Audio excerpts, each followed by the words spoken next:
Big breaking news చూస్తున్నాము. పాకిస్తాన్లో ఉన్నటువంటి 9 స్థావరాల మీద టెర్రరిస్టులు ఏదైతే అడ్డాగా ఎంచుకున్నాయో ఆ స్థావరాల మీద ఇండియన్ ఆర్మీ అటాక్ చేసింది. గతంలో పుల్వామా మీద అటాక్ జరిగినప్పుడు సర్జికల్ స్ట్రైక్స్ చేసినటువంటి భారతదేశ ఆర్మీ పహల్గామ్ అటాక్ తర్వాత ప్రెసిషన్ స్ట్రైక్స్ చేసినట్టుగా ఇండియన్ డిఫెన్స్ ఫోర్స్ కూడా అనౌన్స్ చేసింది. మినిస్ట్రీ ఆఫ్ డిఫెన్స్ దగ్గర నుంచి ఒక అఫీషియల్గా స్టేట్మెంట్ కూడా వచ్చింది. అర్ధరాత్రి 1:34 సమయంలో ఈ ఇన్సిడెంట్ జరిగినట్టుగా మినిస్ట్రీ ఆఫ్ డిఫెన్స్ అనౌన్స్ చేసింది. పాకిస్తాన్లో ఉన్నటువంటి 9 టెర్రరిస్టు స్థావరాల్లో ఈ అటాక్ జరిగినట్టుగా, అందులో దాదాపుగా 90 మంది టెర్రరిస్టులు చనిపోయినట్టుగా సమాచారం అందుతోంది. సియాల్కోట్, చాక్ అమ్రు, బింబర్, ముజఫరాబాద్, కోట్లీ, గౌల్పూర్, మురిడ్కే, బవల్పూర్ ఈ 9 స్థావరాల్లో టెర్రరిస్టులు తలదాచుకున్నట్టుగా ప్రెసిషన్ స్ట్రైక్ కేవలం టెర్రరిస్టులు ఉన్నటువంటి బంకర్ల మీదనే టార్గెట్ చేసినట్టుగా ఒక టార్గెటెడ్ స్ట్రైక్గా దీన్ని డిఫెన్స్ అనౌన్స్ చేసింది. మన రక్షణ శాఖ అనౌన్స్ చేసినటువంటి సమాచారాన్ని బట్టి చూస్తే operation Sindoor, Indian armed forces carried out precision strike at terrorist camps.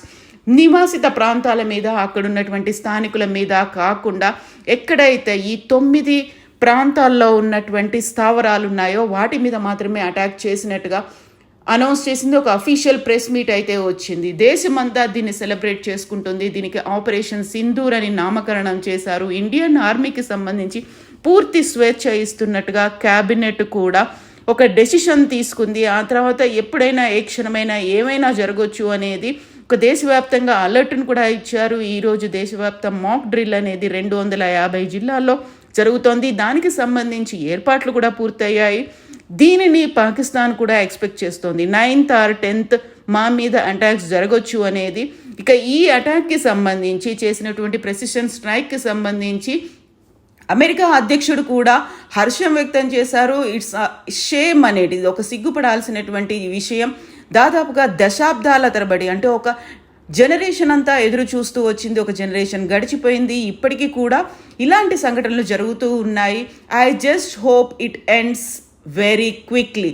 అతి తొందరగా దీనికి ముగింపు పలుకుతుంది అన్నట్టుగా ట్రంప్ కూడా ఆశాభావం వ్యక్తం చేశారు. ఒక రకంగా హర్షం అనేది కూడా ట్రంప్ దగ్గర నుంచి కనిపించినటువంటి సిచ్యువేషన్. ఇప్పుడు దేశవ్యాప్తంగా ఆపరేషన్ సింధూర్కి సంబంధించి జై హింద్ అంటూ, జై భారత్ మాతాకి జై అంటూ నినాదాలు అయితే కనిపిస్తూ ఉన్నాయి.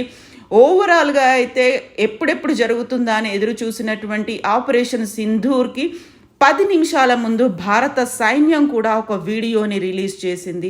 ఆర్మ్డ్ ఫోర్సెస్కి సంబంధించి రిలీజ్ చేసినటువంటి ఈ వీడియోలో సమాయత్తమవుతున్నట్టుగా ఉంది తప్ప ఎక్కడ ఎప్పుడు మేము అటాక్ చేస్తాము అనేది లేదు. అందులోనూ ఏడీజీ ఇండియన్ ఆర్మీకి సంబంధించి జస్టిస్ ఈజ్ సర్వ్డ్, జై హింద్ అనేటువంటి ఒక ట్వీట్ని ట్విట్టర్ వేదికగా చేశారు. అది 1:51 ఈ ట్వీట్ని ఇండియన్ ఆర్మీ దగ్గర నుంచి అఫీషియల్గా వచ్చింది. దీంతో అర్ధరాత్రే ఒక ప్రెసిషన్ స్ట్రైక్ అనేది జరిగినట్టుగా మనం అర్థం చేసుకోవచ్చు.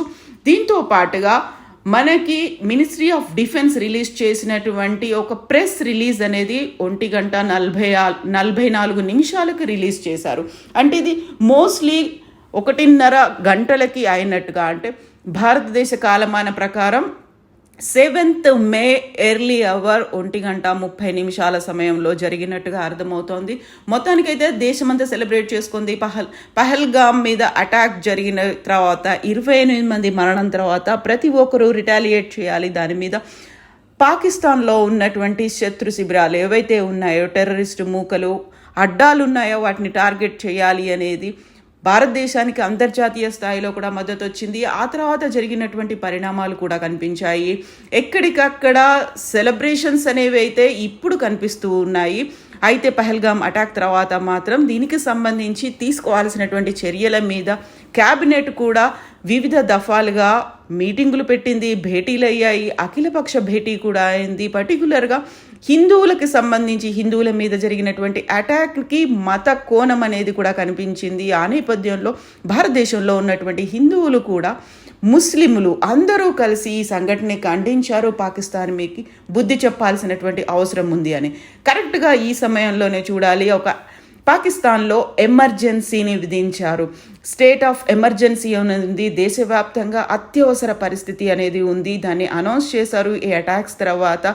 సో అక్కడ సైన్యం కూడా అప్రమత్తంగా ఉంది. ఆ తర్వాత బోర్డర్లో సెక్యూరిటీని ఇరు దేశాల వాళ్ళు పెంచారు.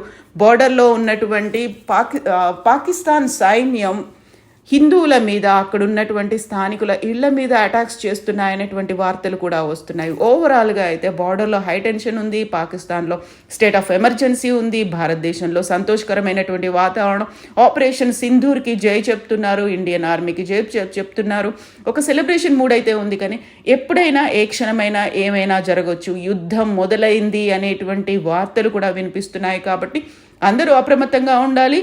అండ్ మోస్ట్ ఇంపార్టెంట్లీ ఇండియన్ ఆర్మీకి సెల్యూట్ చెప్తున్నటువంటి వార్తలు ఉన్నాయి. ఇండియన్ ఆర్మీని సేఫ్గా ఉండమని చెప్తున్నటువంటి వార్తలు వస్తున్నాయి. భారతదేశానికి కంగ్రాచులేషన్స్ చెప్తున్నటువంటి మెసేజ్లు కూడా వస్తున్నాయి.